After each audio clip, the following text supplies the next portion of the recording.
Hey folks, I don't have a prepared message, and I do want to mention something to do with chicken health after I talk about this, but I have never seen government officials be so woefully ignorant of the Constitution. And I'm not talking about President Trump like they're screaming. The 14th Amendment tells you who has birthright citizenship and who doesn't. And just because a kid is born here does not mean they are automatically citizens. That's been the way it's been treated, but that is not what it says. I'm not going to do your research for you. Please go read the 14th Amendment. It has very specific criteria for if a child can be named a citizen just because it was born here. And if both parents are illegal and not here with any permission from this government, that child is not automatically a United States citizen, even though they've been treated as such by the leftists. And the ignorance of the general citizenry here is just astounding. Go read it for yourself. Then you will see what President Trump is trying to do. The ignorance of people today is just, I can't even listen to a lot of things on this platform anymore. Because these people, you give them the evidence, the written words right in front of their faces, and either they're just completely illiterate and cannot understand plain English, or they just are in denial. Like I said, and I don't want to hear this from YouTube, that this is a slur on anybody. I always said, the queen of denial is an ugly woman. The queen of denial is not a real person, YouTube censors. It's not. It's a metaphor. I'm not sure how educated the YouTube censors actually are either. That's the problem here. And so these people are in denial of facts. And they just are putting their hands in front of their eyes and plugging their ears up. They don't want to hear anything besides what they wish to believe. Do you know what that is? That's a religion. That's a religious belief. It's not based on facts. It's not based on constitutional law. It's not based on anything except this is what I choose to believe, and this is what I'm gonna burn down businesses and torch cars just because that's the way I feel. So I'm over that. And I don't really, honestly, what I see President Trump doing right now is I see him he knows he's not going to be here after 4 years. I know he keeps joking and trolling about 2028, but I don't think that's going to happen. He's trying to set this country up to go back to a time when laws were followed and the government officials at least had a brain cell or two. And he's trying to set us up for success. That's what I see him doing. I don't care if you don't like him. I don't care. I actually like him. I see the trolling for what it is. I see the what people think is hard-heartedness for what it is. I think he's a very kind man. I've seen extreme selfless acts of kindness from that man. It's not stuff that the media wants to write about. Trust me on that, because they have their narrative they have to support. But that's enough of that. Okay, the ignorance. Read the constitutional amendment, the whole 14th Amendment. Read it and open your ears and open your eyes and your understanding, and you will see that he's right. So next, you recall, months ago, my little Bantam coach and Splash Bantam coaching, all these are Splash Bantam coachings that's going on here in this little story. Luna had, she was rubbing her eye, looked a little bit swollen, maybe not really swollen. It looked like it was uncomfortable for her. And she was rubbing it back on her shoulder, and I looked at her eye, I could see nothing wrong with it. But I started treating her eye, and it didn't have any real swelling in the eye itself. I mean, couldn't see like the front of the eye. There wasn't a lot of big swollen tissue. But I don't know. And then in the end, I was treating it as an eye injury, which I feel like it was, but I think it actually developed an infection and went to her brain, because the brain is right there. Chicken's head is small, right? And so we had to put her down because she could no longer see to eat or drink. And I hated that because she was a healthy hen otherwise. And so that happened. And then not too long after that, Axel, the younger rooster, Bodie's son, Axel, went downhill. And I don't remember his any eye problem or anything like that with him. It was just a mystery, a complete mystery. And so he went downhill. We gave supportive care, and he ended up passing away. No respiratory symptoms, none of that. I've never had a respiratory illness here in these flocks, any of my flocks. Not contagious. I've had one have a sinus infection one time that was not contagious type. So anyway, I don't have any definitive answer about what happened to Axel, why he died. And then not long after that, I noticed at the end of October, Bodie was not acting right. He was going off on his own. He wasn't coming back with everybody else. He wasn't disciplining his flock anymore. And he was actually acting very strange. And then all of a sudden his head would tilt. He had a head tilt, and he couldn't, he seemed to be getting better. I was giving supportive care. He seemed to be getting better. And he was getting better. And then all of a sudden I went in there at the barn, I guess maybe a week ago, I forget. And his head was completely like this, and it was turning upwards, so he couldn't right his head. And he was going like this, and he couldn't move his head anymore. And in that condition, he was not able to eat or drink. And right before that, his eye had swollen. One of his eyes was very swollen. And the only thing I could think of was this pressure from inside the brain. We determined that all of his symptoms added up to West Nile virus, because he got it at the end of the summer, early fall was when I first noticed the problem. And the head tilt and the wobbliness is very reminiscent of evidence of a West Nile infection. Now, most chickens, they don't actually get that bad off from that, I understand. And it's not contagious bird to bird. It's only from mosquito infects the individual, and they have symptoms and they don't have symptoms. And once they're healed of that, usually they don't catch it anymore. They don't get it from another mosquito, is what I understand now. So anyhow, he when he was in that condition, he finally ended up with his head where he couldn't right it. We had to euthanize him. And that was the end of that. Well, a couple of days ago, about 3 days ago, I guess it was, I noticed that Dane was kind of hanging back away from everybody else. Dane, Axel's half-brother. Dane is likely the son of Gunner, not Bodie, because he looks just like him, and Axel looked just like Bodie. So it's interesting that there's family resemblance like that. And Dane, he was hanging back. I said, "You okay, Dane?" Because he wasn't at his normal self. I got to change my battery. So I noticed that Dane was a little bit not like himself, just like I saw Bodie. And I didn't notice the first thing, except that he wasn't kind of jumping the girls like he normally does, and he was hanging back from the flock. And a little later that same day, he was kind of hanging by himself back in the barn in the pen. And I looked at him, and his left eye was extremely swollen. The whole side of his face was very swollen. And I went, "Oh, good grief, what's going on here?" And the thing is, when you see something like that, one reason I don't post that kind of stuff on backyardchickens.com very often is because, well, first, I don't usually need any kind of real help with stuff like that, but this was a mystery to me. And I thought, this is where you need to watch out who's telling you stuff. Because if I had posted that picture in the emergency section, everybody and their brother would have jumped in and said, "Well, it looks like a contagious respiratory illness, and it's probably infectious coryza or it's mycoplasmosis," or whatever they want to talk about. And a lot of people don't have they panic, and they don't have I was a little bit nervous now. Don't get me wrong. I was like, what the heck is going on here? Another eye thing? Well, they panic, and they don't think, okay, wait a minute. Have I brought in any new birds from somewhere? If the other one had West Nile, is it possible this has got West Nile and cerebral swelling, brain swelling too? Is that possible? Because, West Nile can cause encephalitis.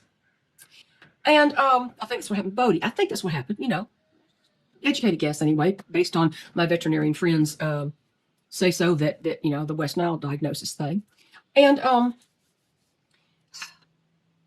I thought, well, okay, I've brought in no new birds because I have a policy. I do not buy birds from people. I don't buy chicks from anybody. The only time I ever bought chicks that weren't just hatching eggs was from a feed store shipment. I mean, a hatchery shipment to a feed store on right about the same day that they get them, so they're not in the store around other people handling them a lot.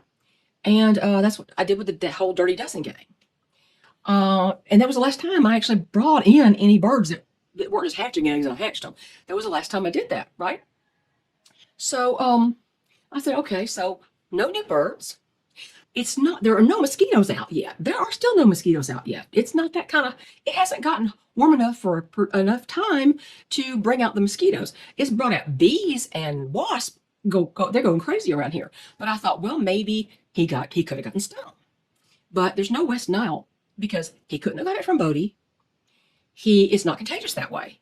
He couldn't have got it. There's no mosquitoes, so it can't be any West Nile. It's like I wouldn't think that would happen again, but you can't catch it from another bird. There are no mosquitoes anyway, so it can't be that. It can't be contagious because I haven't had any birds that haven't already been here.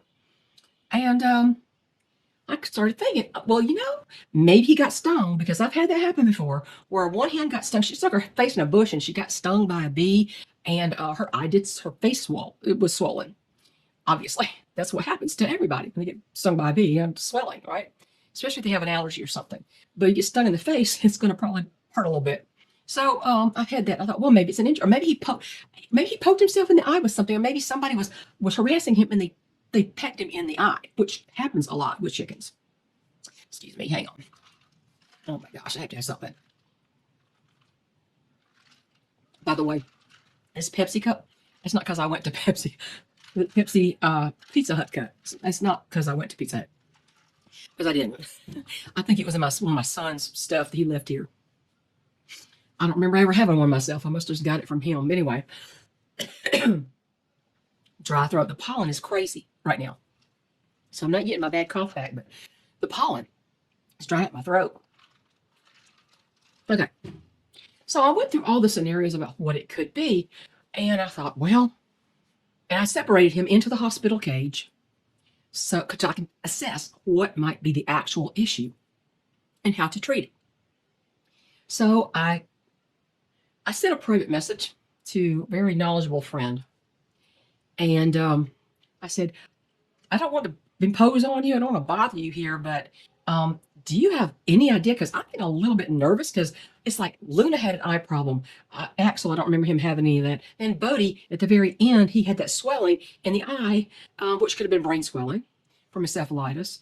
And now, out of the blue, from one day to the next, Dane all of a sudden has a big swollen eye. I said, what the heck? Okay, and I opened it up and I got a picture of it. And in the front part, in that white tissue, white of the eye, there's a little spot, and it looks like an injury. Okay, and so I said, I got her picture, and she goes, that's kind of a nasty corneal ulcer. She said, maybe from an injury. I went, oh, okay, because I mean, even though I know there was not any likelihood that he would have caught something, you would be wrong to dismiss it entirely out of hand, because you need to go through the steps. Have I brought in new birds? Is there something floating around somewhere? I mean, or anything. Just go through all the scenarios of what it could be and what it probably is not that. So when she said that and said, this is how I would treat it, I said, I can do that. I've got all the stuff here. So it was recommended I have terramycin eye ointment. And boy, a little tiny tube will cost you $20, but I have a couple of tubes here because I actually was using that for my cat too one time because he had eye problem, and I had it for the chicken. So I have terramycin here, and she said I'd already put terramycin in there, and I've warmed him because I thought, well, it could be eye worms because there's such a thing called Manson's eye worm. Oh, it's nasty. A worm if they eat a cockroach, a Suriname cockroach or something, and I don't have roaches in my coop that I ever see, but if they got anything on range out, there's bugs galore. They can get the eggs, and they can get an eye worm, and it looks like white strings in the eye. It's nasty. But I thought, well, it could be eye worms. So I went ahead and wormed him with valbazin, which is a broad spectrum wormer, not just for roundworms. And because I hadn't wormed him with valbazin for a while. I've been using ivermectin or Safeguard or whatever. Safeguard is fenbendazole. The generic name is fenbendazole. So, I did that, and while I was waiting for her answer.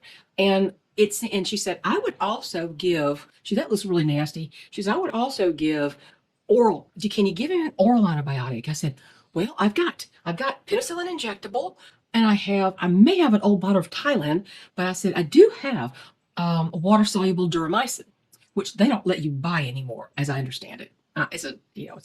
You put it in water and dissolve it, and they had to drink their antibiotic water. And I said, I can do that. So I put him on the dermicin. She said, in case it's really deep into the eyes, what she was saying, she said, if his iris looks okay, as far as I can see, his iris looks fine. I mean, there's a lot of swelling. It's hard to really see the iris because he's kind of squinty. But I started treating the next day. I think he actually had less swelling. He actually opened his eyes a little bit, and I could see there was less swelling. So I'm doing continual treatment of that. Because I've determined it's not a contagion, I let him free range, and the roosters didn't really. His dad bothered him because he always does. But Magnus didn't go after him because he'd been out of the flock for a few days. And anyway, so I put a picture up. This is the first thing. This is the first time I saw it. This is what his eye looked like the first day that I noticed. I put him in the hospital cage, so I'd separate him from everybody else and treat him. And then. The next thing I did was after, the day after, I got that closer up the picture where you could really see in the eye, see that little ulcerated area. And I sent that along. So the lesson you want to learn here. Now, I would never dismiss out of hand that he could have caught something because, you can't see a germ. And of course, I didn't do anything to risk him catching anything. So, my policy, and people don't understand it. They go buy birds, like they throw them in with their flock, and all of a sudden, everybody's sick in my coop. Why does that happen? Oh, you probably brought the disease in. That's why. So you go through everything, all the scenarios of what it could be, what it looks like, and I got input for somebody who's very extremely knowledgeable, a lot of more things than I am. See, this is another thing. This is one thing I've never seen before. But on the heel now, everyone that has had this issue lately, this is the drama among the Bantam coaches, the splash Bantam coaches, not the buffs, only the splash ones, and only until, except for Luna, all roosters. Only the splash Bantam coaches. Luna is one, but she was first, and then pretty sure that was an eye injury. And then you got Axel, and then you got Bodie, and now you got Dane, and this is not related. I said, I don't see how this could be related to what happened to Bodie. It doesn't even make sense. And because Bodie's been gone for a couple weeks now. So when you post this stuff on forums asking for help, just know that a lot of people who are going to offer help don't know anything. They know nothing. You probably know more than they do. So that's why I skipped all that. And I went directly to somebody who does know a little bit more about a lot of things than I do. I've always said defer to people who really are knowledgeable. That's why I said that PhD in poultry science. I've known 2 of them. I've known several veterinarians that have helped me over the years. They couldn't get their hands on my birds, but they, long distance kind of vets, so to speak. And people who just have encountered more things than I have. So the longer you have birds, the more you're going to see things you've never seen before, and then you won't see in a book. But if you posted that in emergencies on any forum, especially backyardchickens.com, you're going to have a bunch of people jumping in and say, oh, this looks like it's contagious. It's a respiratory illness. Well, some of them look kind of like that, but with all the evidence or lack of evidence for that, we determined that's not what it was. So he's being treated, and not everybody knows everything. They sometimes act like they do, but they don't. Some things you just can't know, not to any degree of certainty. But I'm certain this is not a contagion. Doesn't matter that there was an eye component with Luna, and not with Axel, with Luna and Bodie, and now Dane. I hope that he does not lose sight in that eye. I hope that the infection, he does not have an infection that goes to his brain, because the brain is like right there, right, with the chicken. You get the eye, the brain in the middle, and so anyhow, I'm treating him for that, and we'll see if he's okay. If he loses his sight in one eye, if he goes blind in one eye, and he has his other eye, and he's healthy other than that, I think we can deal with that. But I just wanted to bring that to your attention, because if you see something like those pictures, you're going to go, oh my God, most people are going to panic, okay? They're going to go, oh my God. And I just say, don't panic. And if you buy started birds, you got more room to panic than I did. And I never recommend that. Never. I'm now, since I finished my quilt, thank goodness, I had a lot of extra little blocks that I didn't use in this that are on the, like the cornerstones of the quilt. It's got one in each corner, a little 10-inch, I think it's 10-inch block, something 9 or 10 inch. Well, maybe it's a 9-inch block in each corner as cornerstones for this quilt. And had several more left. And I thought they were rejects because they weren't really up to par. They were kind of off, their measurements were a little off or something. And I thought, you know what? I'm going to make me a nightstand topper to go by my bed because the quilt's on the bed and there's the nightstand. So I'm going to make me one of those with these extra blocks. And I have other extra blocks besides this. However, I'm going to do that. And this is what I'm doing right here. I'm going to quilt that and I'm going to have that on my bedside table. So anyhow, I'm quilting and I'm trying to ignore, for the most part, the crap out there in the world. And, you don't really, you can hear it, but you can't dwell on it. You can't dwell on it 24/7 because a lot of this stuff is just something you have no control over. You can do nothing about, nobody asks your opinion about. And they're just up there playing their little games on Capitol Hill. And you have no influence whatsoever. The only influence you have is your vote. That's all you got. Whenever you can vote on issues or on people, whatever. That's all you can really do. So, in lieu of that, being able to control something, I'm just going to continue to live my life. We have the materials to make my solar stand now. I'm waiting for weather. It's been raining and it's been a lot cooler. It's crazy, but I've got that stuff for that. I've got the gate frame constructed. I just need to put the privacy fence pickets on there to close it. It's going to be very heavy gate, very heavy, because it's a 6-foot wide gate, 4 foot high and 6 feet wide. So I've got that partially done. As soon as this weather changes a little bit, I'm going to be able to finish the gate, and we're going to start putting up our extra solar, expanding our solar array.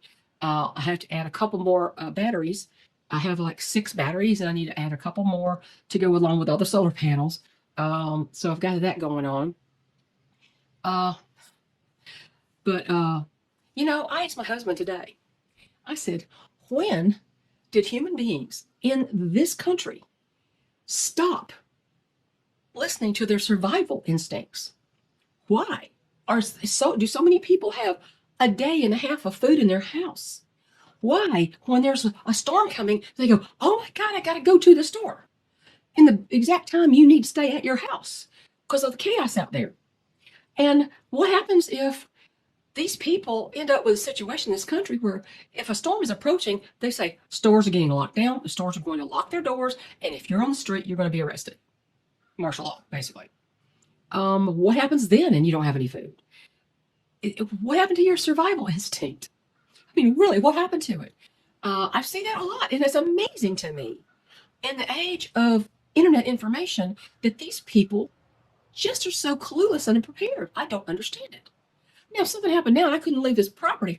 We could live on what we have here, in addition to what's actually growing in the garden. We could live here without going anywhere for probably at least a year. But I don't want to be caught unawares. And why are these people not listening to anybody help them?